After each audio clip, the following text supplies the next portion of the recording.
Mga minamahal naming senior, lalo na po kayong higit na sa edad na 60, kumusta po kayo?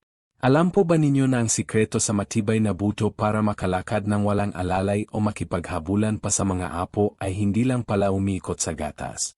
Nakakagulat po, pero totoo. Marami sa atin ang nag-alala sa paghina ng buto habang nagkakaedad, yung takot na baka madaling mabalian o hindi na makasabay sa mga paboritong gawain. Ang hindi po pagbibigay pansin dito ay maaring magresulta sa paghina ng katawan, pagkawala ng kalayaan sa pagkilos, at matinding sakit. Pero paano kung sabihin ko sa inyo na mayroon tayong 5 pangkaraniwang pagkaing Pinoy na maaring mas mabisa pa kaysa sa gatas sa pagpapatibay ng inyong mga buto? Ito po ang ating alamin ngayon para sa inyong malakas at masayang pagtanda. Manatili po kayo dahil ang kaalamang ito ay susi sa inyong aktibo at malusog na pamumuhay. At bago po tayo magpatuloy, kung ngayon pa lang po kayo napadpad sa ating channel, Maalam na Pagtanda, ay mangyaring mag-subscribe na po kayo at i-click ang notification bell para lagi kayong updated sa ating mga susunod pang mahalagang payo. Mahalaga po na walang senior na mapag-iwanan sa mga ganitong kaalaman. Maaari nyo rin pong i-share ang video na ito sa inyong mga kaibigan, kapamilya, o kakilala na sa tingin ninyo ay makikinabang din sa ating talakayan. Lalo na po yung mga kasamahan ninyo sa Senior Citizens Association. At syempre po, para mas makilala pa natin ang isa't isa, comment naman po ninyo sa ibaba kung taga saan po kayo nanonood sa Pilipinas o saang panig ng mundo. Nais po naming marinig mula sa inyo at makabuo tayo ng isang komunidad na nagtutulungan para sa maalam na pagtanda. Dito sa Maalam na Pagtanda, hangarin po namin ang inyong kalusugan at kaalaman. Ang kalusugan ng ating mga buto ay pundasyon ng ating aktibong pamumuhay. Ito ang nagbibigay sa atin ng kakayahang kumilos, maglakad, makipagsabayan sa mga apo, at gawin ang mga bagay na nagpapasaya sa atin ng walang takot na mababalian. Alam natin na ang gatas ay kilala bilang pampatibay ng buto, at totoo po yan. Subalit ayon po sa mga kasalukuyang pag-aral at gabay pangkalusugan, hindi lang kalsiyum ang kailangan ng ating buto. Kailangan din nito ng vitamin E para mas mahusay na masipsip ang kalsiyum, vitamin K para sa tamang paggamit ng kalsiyum sa buto, magnesium, phosphorus, at iba pang mineral. Ang maganda pong balita ay marami sa mga sustansyang ito ay sagana sa mga pagkaing madalas nating makita sa ating mga palengke at hapagkainan, mga pagkaing abot kaya at masarap pa. Sa video na ito, isa-isa nating tatalakayin ang 5 natatanging pagkaing Pinoy na ito. Ipapakita natin kung bakit sila ay may tuturing na superfoods para sa buto, at bibigyan namin kayo ng mga praktikal na paraan kung paano ninyo sila mas madalas na may sasama sa inyong pang-araw-araw na pagkain. Ang layunin po natin ay bigyan kayo ng impormasyong mapagkakatiwalaan at madaling sandan. Tara na po, simulan na natin ang ating listahan ng mga kampiyon para sa buto. Una sa ating listahan, ang ating mga kinagisnang maitim na dahong gulay. Kabilang po dito ang malunggay, kangkong, pechay, alugbati, at maging ang dahon ng sili. Marahil inisip ninyo, gulay lang yan, paano naging mas mabisa pa sa gatas? Ang katotohanan po, mga mahal naming senior, ay ang mga gulay na ito ay hindi lamang mayaman sa kalsiyum, kundi nagtataglay din ng vitamin K, magnesium, at iba pang nutrisyon na mahalaga sa pagpapatibay ng buto. Ang kalsiyum po sa malunggay at kangkong, halimbawa, ay mas madali raw pong masipsip at magamit na ating katawan. Ang vitamin K naman po ay parang konduktor ng bus, sinisigurado nitong ang calcium ay dumidiretso sa ating mga buto at ngipin, at hindi kung saan-saan napupunta sa ating katawan, tulad ng sa mga uga. Ang magnesium naman ay tumutulong sa pag-activate ng vitamin E, na siya namang kailangan para masipsip ang calcium.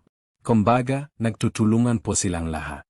Isipin ninyo sa isang tasa na nilagang malunggay, makakakuha na kayo ng malaking bahagi ng inyong pang-araw-araw na pangangailangan sa calcium at vitamin K.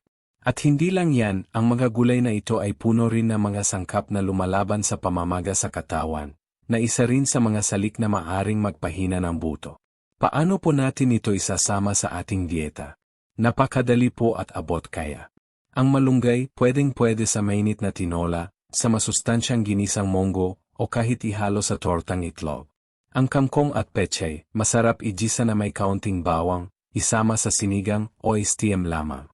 Ang mahalaga, huwag po natin silang masyadong i-overcook para mapanatili ang kanilang sustansya. Kaya naman po, hindi lang basta katumbas ng gatas, kundi nagbibigay pa ng karagdagang benepisyo para sa inyong mga buto. Sa susunod na mamamalengke kayo, unahin na ang mga berdeng dahon na ito. Gayon naman po, silipin natin ang ikalawang kampiyon sa ating listahan, ang malilit na isda na nakakain pati ang tinik. Tama po kayo ng basa. Mga isdang tulad ng dilis, tawilis, maliliit na biya, at maging ang mga delatang sardinas o mackerel na kasama ang malalambot na tinik ay napakagandang pagkunan ng sustansya para sa ating mga buto. Bakit po sila espesyal? Dahil ang mismong tinik ng mga isdang ito ay purong calcium. Kapag kinakain natin ang mga ito, direkta nating nakukuha ang calcium na bumubuo sa kanilang mga kalansay, isang anyo ng calcium na madaling magamit na ating katawan.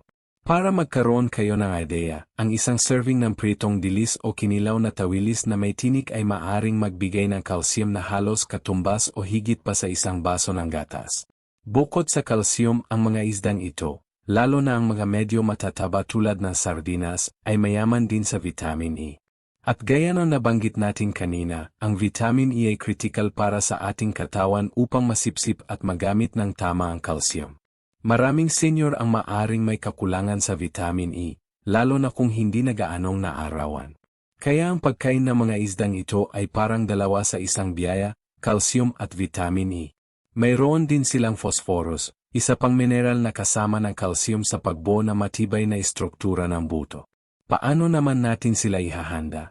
Ang dilis, prituhin lang hanggang lumutong, perpekto sa mainit na kanin at sausawan, o isahog sa monggo. Ang tawilis, masarap ipaksiw o iprito rin. Ang delatang sardinas, bukod sa mura na, madali pang ihanda, pwedeng diretso ng kainin, igisa na may kamatis at sibuyas, o ihalo sa miswa o odong. Siguraduhin lang po na kung delata, piliin yung mga in water o in oil at kung mahari, yung low sodium, lalo na kung kayo ay may high blood pressure. Isipin ninyo sa bawat subo na malutong na dilis o malinamnam na sardinas, pinapakain ninyo ng lakas ang inyong mga buto. Ito ay isang tradisyonal na pagkain Pinoy na abot kaya at hindi dapat mawala sa ating hapag. Hindi po dyan nagtatapos ang ating listahan, dahil ang ating ikatlong pampatibay buto na pagkain ay isa ring paborito at abot kaya na marami, ang tokwa o tofu. Ang tokwa po ay gawa sa soybean, at bukod sa ito ay magandang source ng protina mula sa halaman, maari rin itong maging mahusay na pagkunan ng calcium. Ngunit may isang mahalagang bagay tayong dapat tandaan, ang tokwa na ginamitan ng calcium sulfate bilang pampabuo o pampatigas sa paggawa nito ay siyang may mataas na taglay na calcium. Kadalasan, ito ay nakalagay sa label ng produkto. Kung wala man, malaki ang tsansa na ang mga commercial na tokwa na nabibili natin sa palengke o supermarket ay gumagamit nito. Ang isang serving ng tokwa na may calcium ay maaring magbigay ng kahalintulad na dami ng calcium sa isang baso ng gatas. Ito ay magandang alternatibo, lalo na para sa mga hindi hiyang sa gatas, o para sa mga nais magbawas ng animal products. Bukod sa calcium, ang tokwa ay mayaman din sa magnesium at phosphorus, na kapwa sumusuporta sa kalusugan ng buto. Mayroon din itong isoflavones, isang uri na natural na sangkap mula sa halaman na ayon sa ilang pag-aral ay maaring makatulong sa pagpapanatili ng tibay ng buto, lalo na sa mga kababaihang lampas na sa menopause.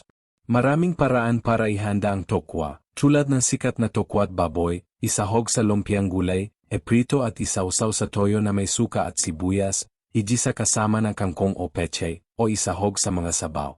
Ang tokwa ay patunay na hindi kailangang mahal ang masustansyang pagkain para sa buto. Sunod po sa ating mga bituing pagkain ay ang ikaapat na kategorya, ang mga buto at bitil, partikular na ang munggo, beans, at linga, sesame seeds. Huwag po nating maliitin ang kapangyarihan ng mga maliliit na sangkap na ito, dahil sila ay siksik sa mga sustansyang kailangan ng ating mga buto. Unahin natin ang munggo. Ang munggo, bukod sa kilala natin bilang murang source ng protina at fiber, ay naglalaman din ng magnesium, phosphorus, at kaunting calcium.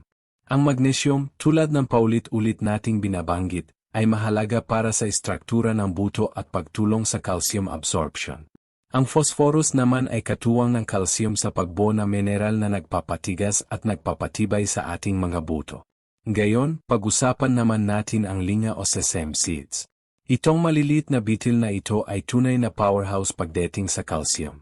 Sa katunayan, ang linga ay isa sa mga pinakamayamang plant-based sources ng calcium. Isang kutsara lamang ng linga ay naglalaman na ng halos 70 mg ng calcium. Malaki na po yan. Bukod pa diyan, mayaman din ito sa magnesium, phosphorus, zinc, at copper, mga mineral na lahat ay may papel sa kalusugan ng buto. Paano natin isasama ang mga ito sa ating pagkain? Ang munggo, alam na natin, ang klasikong ginisang munggo na may malunggay at marahil konting chicharon o hipon, ay napakasarap at sustansyado. Ang linga naman, maaring iwiwisik sa ibabaw ng kanin, sa mga salad, sa mga kakanin tulad ng palitaw, o ihalo sa oatmeal. Ang simpleng pagdaragdag ng munggo sa inyong lingguhang menu at pagwiwisik ng inya sa inyong mga pagkain ay malaki na ang may tutulong sa pagpapatibay ng inyong mga buto. At para po sa ating huling pambato, pero hindi panghuli sa bisa, ay ang ikalima, ang mga mani, tulad ng kasoy, cashews, at ang ating sariling pili nuts. Madalas nating kinakain ang mga ito bilang merienda, pero alam nyo ba na mayroon din silang kontribusyon sa kalusugan ng ating mga buto? Ang mga mani, sa pangkalahatan, ay magandang source na magnesium at phosphorus. Tulad ng ating napag-usapan, ang dalawang mineral na ito ay mahalaga para sa bone structure. Ang kasoy, halimbawa, ay partikular na mayaman sa magnesium at copper. Ang copper ay isa pang mineral na tumutulong sa pagbuo ng collagen, na mahalagang sangkap ng ating buto. Ang pili nuts naman, na ipinagmamalaki natin, ay hindi lang masarap kundi mayaman din sa magnesium, phosphorus, at healthy fats. Ang mga healthy fats na ito ay maaring makatulong sa absorption ng mga bitaminang natutunaw sa taba tulad ng vitamin E at vitamin K, na parehong mahalaga para sa buto. Bagamat hindi sila kasing taas sa calcium kumpara sa ibang napag-usapan natin, ang kanilang kontribusyon sa ibang mineral at healthy fats ay nagbibigay ng karagdagang suporta. Paano natin sila maaring kainin? Bilang merienda, isang dakot lamang po ay sapat na, dahil mataas din sila sa calories. Pwede rin ihalo ang tinatad na mani sa mga salad o sa mga stir-fried na ulam. Tandaan lang po natin, ang sobra ay hindi rin mabuti, kaya katamtaman lang po ang kainin natin para makuha ang benepisyo ng walang alalahanin. Para sa mga may allergy sa mani, ito po ay hindi para sa inyo. Ngunit para sa karamihan, ito ay masarap na paraan para suportahan ang inyong mga buto. Ngayon, bago tayo magpatuloy sa ating summary, mahalaga pong talakayin natin ang ilang karagdagang puntos. Una, paulit-ulit nating nabanggit ang vitamin E bukod sa mga pagkaing nabanggit, ang pinakamagandang source ng vitamin E ay ang sikat ng araw. Subukan po ninyong magpaaraw ng mga 0 hanggang 15 minuto araw-araw, lalo na sa umaga bago mag-alas 10 o sa hapon pagkatapos ng alas 3. Pangalawa, hindi po natin sinasabi na masama ang gatas o iwasan na ito. Ang gatas po ay nananatiling magandang source ng calcium. Ang punto po natin dito ay huwag tayong umasa lamang sa gatas. Marami pang ibang pagkain, tulad ng ating 5 na talakay, na nag-alok ng mas malawak na spektrum ng mga nutrisyon para sa buto. Ang pagkakaroon ng sari-saring pagkain sa ating dieta ang pinakamainam. Pangatlo, ang pagkain lamang ng mga ito ay hindi sapa. Kailangan din po natin ng regular na ehersisyo na angkop sa ating edad. Ang paglalakad o tai chi ay makakatulong. Kumonsulta po sa inyong doktor para sa angkop na ehersisyo. At panghuli, ang mga payong ito ay pangkalahatan. Kung kayo po ay may partikular na kondisyong medical, mas mainam na kumonsulta sa inyong doktor o registered nutritionist dietitian.